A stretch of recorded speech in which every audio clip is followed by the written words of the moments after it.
What's good, YouTube? Welcome back to the channel. I got a very special story time for y'all today.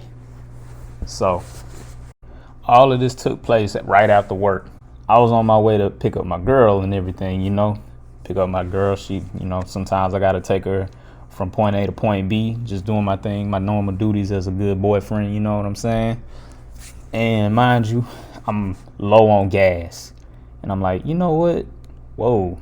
Like, I might need to stop real quick. Give me something to fill up real quick, I get to the gas station, and as I'm pumping, I go inside, get my gas on pump, whatever pump I was on. I think it was pump 8. Come back, and then as I'm pumping my gas, I literally, out of nowhere, I heard somebody say, "Hey, could you help me real quick?" I'm like, okay.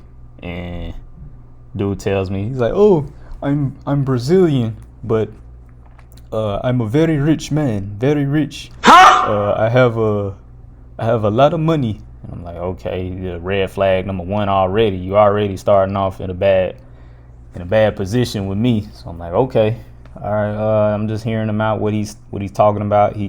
Then all of a sudden he's talking about he's also from Dubai. And I'm Stop like, the red cap. flag number 2. How are you from Brazil and Dubai at the same time? I'll never know.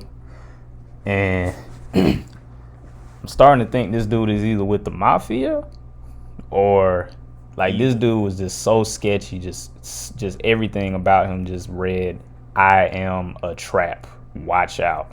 So dude like literally hands me a gold chain. He's like, "Oh, take this and go in there." I kid you not, literally asked me to take his gold chain for currency in exchange for me going in there inside and asking somebody to pump gas for him. And also, mind you, the whole entire deal for me even talking to him was because he felt like he wasn't able to speak correct English, so he would need somebody to help him to talk to somebody to get him some gas. So we going back and forth. I'm like, no, I can't take this gold. I cannot take this gold chain from you. Like, I don't want to do that. I don't want to put that on nobody. I don't want nothing to come back on me. He's like, "Oh no, I insist." And then he starts taking his rings off and puts it all in my hand. I'm like, nope, can't do it. Literally hand it right back to him. I'm like, I cannot do it, sir. And for somebody that didn't have a lot of gas in his tank, dude switches from, happy-go-lucky to straight up mean mugging. And then all of a sudden he just revs the engine. He's like, I'm like, for somebody that needed some gas, he sure did rev that car like he had plenty to go. Did a whole lap around the gas station and everything. And then dude heads out in this Nissan SUV type of car. And I'm like, what just happened? Bruh.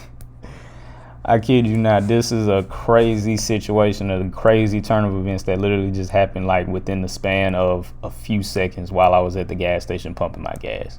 I cannot make this up.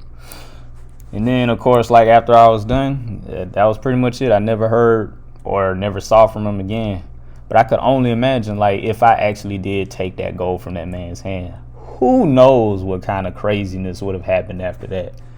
Dude was asking me for he was asking me for my social, for my phone number and everything. And I'm like, dude, like, I'm not finna give you my phone number. Yeah. Moral of the story, man, when certain situations like that come up in life, what you got to do is you just got to keep your focus. And then, of course, keep your composure when something like that comes about. And whatever you do, do not break. If you got them red flags going off in the back of your mind and in your head and then just going off, man, just let it go. Let them go on about their business. But yeah, anyway, that was pretty much the story time for today. I'll see you guys in the next video.